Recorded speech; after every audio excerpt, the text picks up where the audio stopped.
Et maintenant, si vous voulez, je vais m'arrêter sur un phénomène, sur un fait qui existe, qui est trop répandu, trop propagé. Voilà. Comment ils sont les humains en général? Et quand ils ne connaissent pas grand-chose de cette science initiatique, ben, ils se sont fréquentés, ils sont instruits, les parents. Et alors, quelle attitude ils ont? Eh bien, chacun tâche d'arranger ses affaires, de se débrouiller pour manger, pour boire, pour être vivant. Et souvent, on est malheureux, on est mécontent, on est furieux, on est crispé, et on est, n'est-ce pas, même hostile, même fermé, comme ça, isolé, fermé, glacé, pas tellement sympathique. Eh bien, c'est tellement propagé que vous ne rencontrez que des gens comme ça, tellement occupés d'eux-mêmes, et tellement c'est limité, que bien sûr, ils ne peuvent pas être dilatés, être heureux, comblés, inspirés. Ils ne peuvent pas. Pourquoi?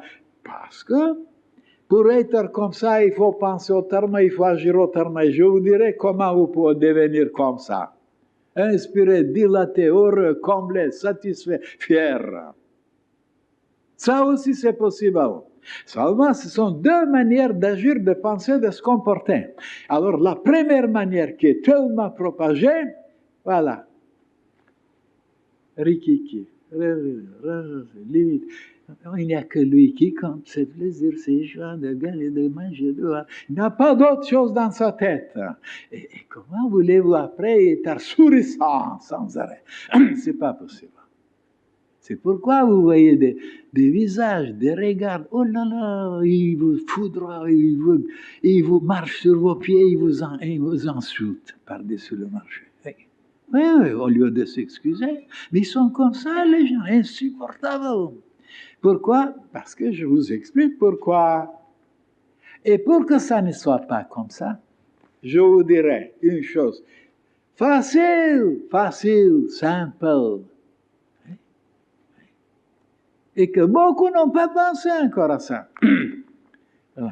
Comme ici, quand vous descendez du rocher,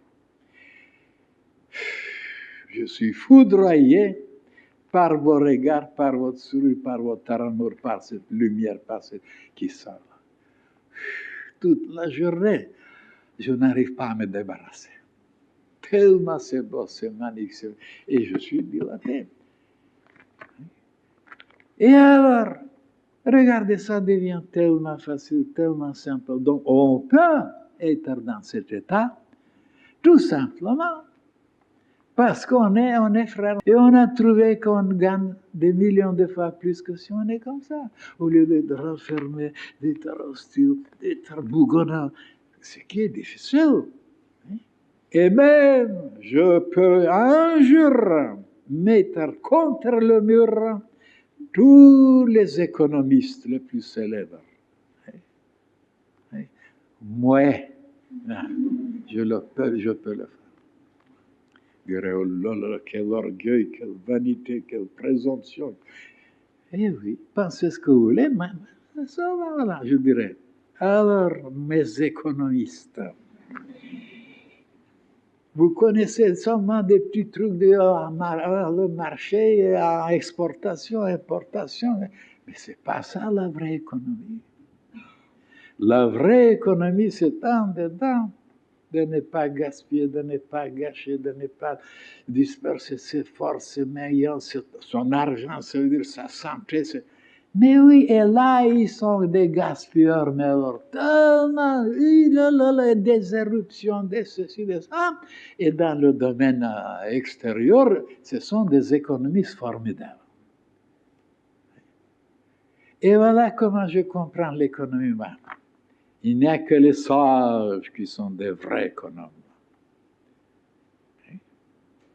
Parce que regardez l'autre. Il ne sait pas quoi dire, il ne sait pas comment agir avec la fille, avec ceci, et il doit payer, tout le temps, payer, ou en prison, ou ceci, il doit casser quelque chose.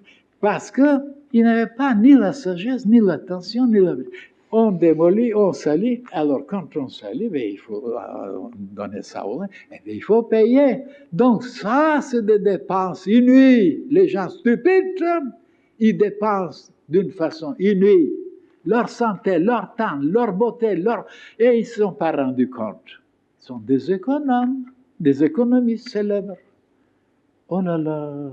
Et comment ça se fait que toute leur vie, ils n'arrivent pas à payer ceci, à réparer, nettoyer, et ainsi de suite, parce qu'ils étaient bêtes, ils étaient stupides, ils étaient violents, ils étaient...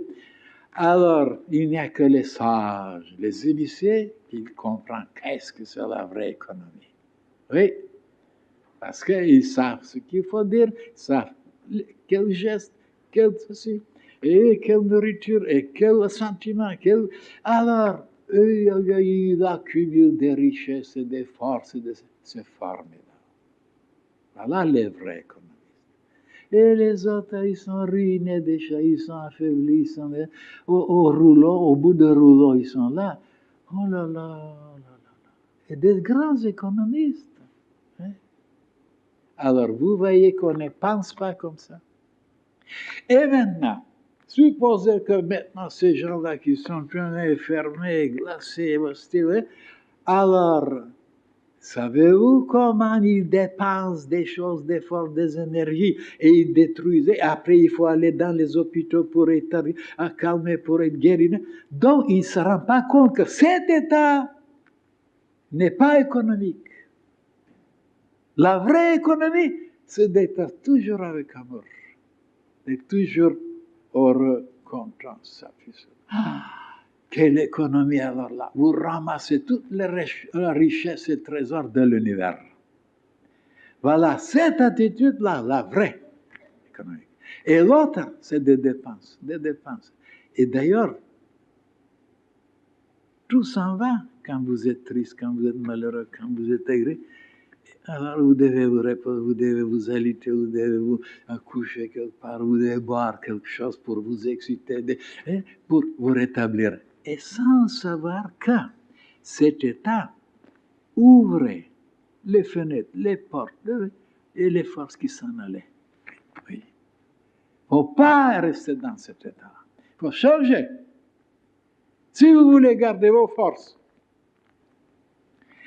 Ah, que des choses encore. Maintenant, quelle est maintenant la solution pour être toujours émerveillé, toujours inspiré, toujours?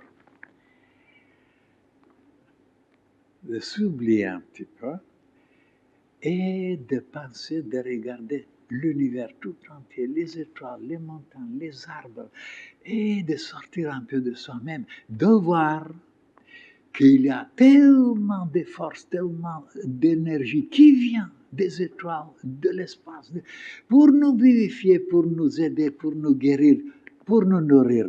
Eh bien oui, c'est la vérité. Nous recevons sans arrêt, on dort, on ne sait pas, on est fermé, on n'est pas conscient. C'est ça le malheur des malheurs, de savoir que tout l'univers vers nous nous envoie tout ce qu'il faut. Et à ce moment-là, vous oubliez un peu les gens un peu bizarres, vous oubliez un petit peu vos faiblesses, et vous commencez à vous dilater, émerveiller, reconnaissant de cette richesse que le monde entier vous envoie. Voilà la méthode, mes chers frères et sœurs. Et il faut chaque jour arriver à penser comme ça.